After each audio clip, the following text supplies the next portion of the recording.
Ya, apa kemudian capaian dan juga catatan khusus dalam sektor politik, hukum, dan keamanan di dalam 1 tahun pemerintahan Jokowi dan Kiai Haji Ma'ruf Amin? Saya akan tanyakan langsung pada Menko Polhukam Mahfud MD yang sudah bergabung dari luar studio. Selamat sore Pak Mahfud, apa kabar?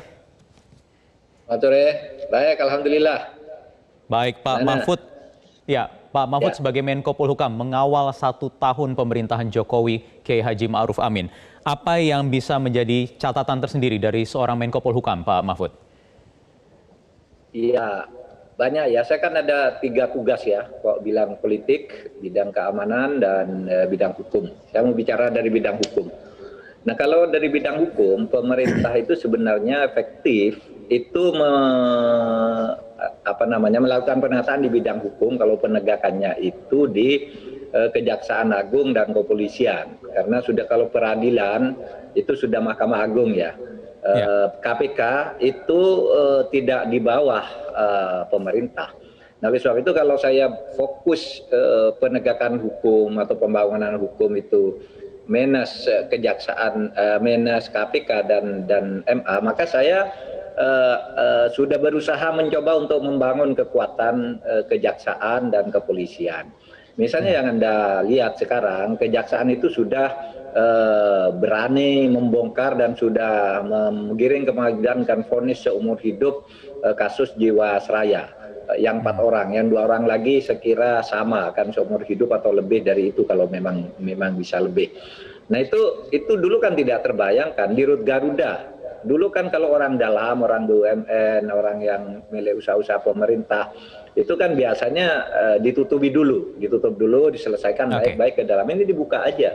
Kemudian kita juga sudah berhasil mengadili, misalnya Jaksa Pinangki, Jenderal Polisi 2 orang, Joko Chandra ditangkap, Pauline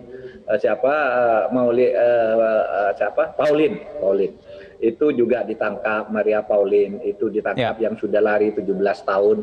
Ya kita usahakanlah satu persatu. Memang tidak bisa serentak, tapi saya memang mulai dari kejaksaan dan kepolisian dulu. Lalu pembangunan hukumnya tentu melalui proses perundang-undangan yang kita kawal betul. Misalnya sebuah proses perundang-undangan yang akan merupakan produk hukum dari sebuah proses politik, ya kita kawal. Misalnya yang soal undang-undang HIP, haluan ideologi Pancasila. Ketika itu timbul masalah besar, yang kita selesaikan, cari jalan keluar untuk kembali secara proporsional. Ya, Pak Mahfud, saya ingin kembali lagi tadi apa yang sudah Anda sampaikan terkait soal kepolisian dan juga kejaksaan. Ada kasus-kasus yang melibatkan oknum di kepolisian dan juga kejaksaan. Apa yang terjadi menurut Pak Mahfud? Iya, saya kira ya salah manajemen, kolutif lah ya. Pada masa lalu itu ada kolutif dan selalu ingin diselesaikan secara diam-diam gitu. Nah sekarang kan tidak. Kita katakan kepada Jaksa Agung, Pak Kapolri, sekarang ini eranya lain. Kalau kita sekarang mau menyembunyikan sesuatu ke dalam, itu bau busuknya akan segera keluar. Dan orang lain biasanya tahu zaman sekarang. Karena orang luar tahunya kadangkala dari orang dalam juga kalau kita tidak beres. Oleh sebab itu sebelum dibongkar orang lain, mari kita bongkar sendiri semua kasus ini. Dan itu yang saya katakan ke kejaksaan. Anda sekarang berbohong, bisa mungkin, tetapi besok akan ada orang lain yang membuka kebohongan Anda. Lebih baik kita terbuka aja lah. Kalau memang tidak bisa, ya tidak bisa karena memang sulit. Tetapi kalau tidak bisa itu jangan sampai karena kita menutup-nutupi. Itu. Jadi dibuka dari dalam begitu ya Pak Mahfud ya. Pak Mahfud, kita harus jeda dulu, nanti akan kita bahas lagi soal bagaimana soal penanganan pandemi ini. Karena ini juga soal stabilitas politik, hukum, dan keamanan juga masuk di tanggung jawab Anda. Kita jeda terlebih dulu, tetap bersama kami di Metro hari ini.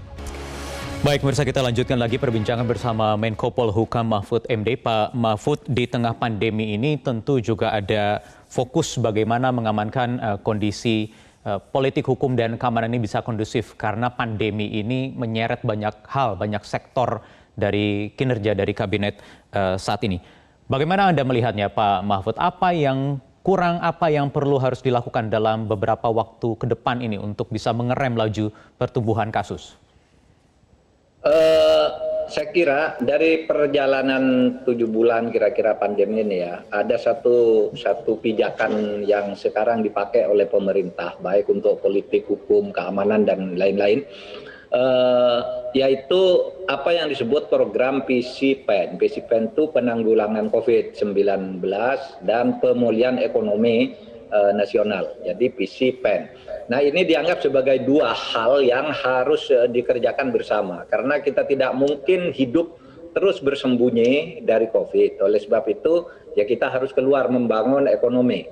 Tetapi juga tidak boleh kita terlalu fokus di bidang ekonomi tanpa mengingat bahwa ini ada COVID. Nah, ini yang oleh Presiden disebut sebagai rem dan gas, harus selalu seimbang ini. Nah, berdasar ini maka kita sekarang melakukan normalisasi kehidupan di bidang sosial, politik, dan ekonomi, pembangunan ekonomi, pemulihan ekonomi, tetapi sekaligus harus dengan landasan protokol kesehatan. Nah, protokol kesehatan ini misalnya sekarang Presiden menunjuk saya selaku Menko Polhukam untuk memimpin penegakan disiplin protokol kesehatan. Ya. Dulu ketika ini dibuat, Inpres dan Perpres ini dibuat tentang COVID PCPEN ini, kan waktu itu yang lagi rame soal pilkada. Orang pada khawatir kalau pilkada ini akan menjadi sumber bencana baru gitu. Tapi baru, alhamdulillah sampai sekarang ini sudah 21 hari berjalan, sudah sebulan kampanye berjalan. Kampanye pilkada, tidak ada kasus-kasus besar. Anda bayangkan sehari itu ada 309 kabupaten kota melakukan kampanye selama 1 bulan ini, sementara tidak ada kasus-kasus besar kecuali kasus ya orang lupa bawa masker, orang berkerumun lebih dari 50 orang menjadi 52 orang, macam-macam. Kecil-kecil ada pelanggaran, tapi kalau dihitung jumlahnya kira dari sekian puluh ribu kegiatan itu kira-kira tidak ada sampai 500 pelanggaran kecil yang ditemukan. Justru sekarang tapi puncaknya Pak Mahfud kita masih ada nanti ketika sekarang aksi-aksi demo terkait Omnibus Law itu menimbulkan kerumunan yang sulit diatasi. Karena apa? Karena kerumunan yang muncul itu menggunakan hak Undang-Undang nomor 9 tahun 98 tentang menyatakan pendapat, hak menyatakan pendapat. Mereka dibolehkan demo gitu. Sedangkan untuk pilkada itu pengamanannya kita menggunakan Undang-Undang Kesehatan. Nah, yang ini memang menjadi dilema beberapa hari terakhir ini mengenai pengamanan COVID-19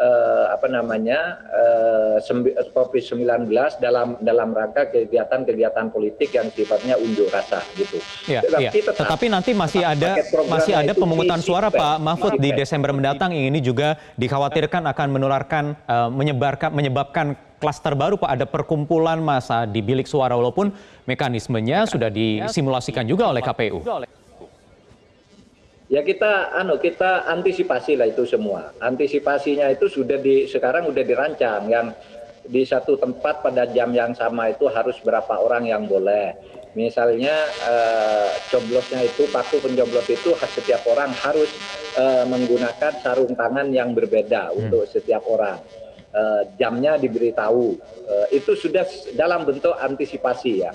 Sampai sekarang so far pelanggaran terhadap ketentuan-ketentuan yang ada itu ya relatif kecil, bisa diatasi dengan peringatan-peringatan gitu, lalu disuruh mengakhiri kegiatan itu sudah jalan. Tidak ada yang sampai menimbulkan masalah.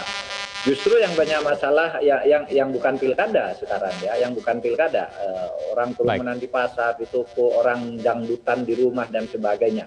Dan itu juga yang sedang kami tangani sekarang. Yang pilkada itu nampaknya mekanismenya sudah cukup bagus, tinggal ditingkatkan, sekurang-kurangnya dijaga. Baik, terima kasih Pak Mahfud MD atas waktunya di Metro hari ini. Selamat kembali bekerja untuk tahun-tahun berikutnya, masih ada 4 tahun lagi Pak Mahfud. Terima kasih sekali lagi sudah bergabung bersama kami. Jangan lupa subscribe YouTube channel Metro TV News dan jangan lupa nyalakan notifikasinya.